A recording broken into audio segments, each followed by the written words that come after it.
Jawa Tengah dikenal sebagai kandang banteng atau markas Partai Demokrasi Indonesia Perjuangan. Namun siapa sangka pasangan calon yang diusung PDIP Ganjar Pranowo Mahfud MD justru dikalahkan sang rival Prabowo Subianto Gibran Rakabuming Raka. Apalagi Ganjar adalah mantan Gubernur Jawa Tengah yang memenangkan Pilgub 2 periode. Kekalahan Ganjar di Jawa Tengah bikin kaget Ketua DPC PDIP Solo FX Rudy. Pria berkumis itu seolah sedang bermimpi melihat hasil quick count yang ada di televisi. Menurut FX Rudy, sungguh tak masuk akal hasil yang diperoleh pasangan Ganjar Pranowo Mahfud MD bisa terjungkal di kandang banteng Solo.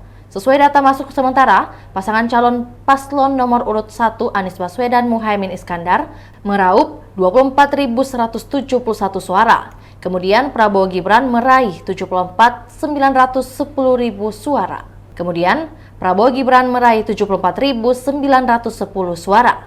Sedangkan Ganjar Mahfud mendapatkan 50.887 suara. FX Rudy pun mengaku kecewa dengan hasil tersebut, namun dia berupaya keras untuk tegar. Itulah tadi berita hot news kita pada hari ini. Saksikan berita hot news lainnya hanya di kanal YouTube dan Facebook Tribun Timur. Download Tribun X sekarang. Menghadirkan lokal menjadi Indonesia.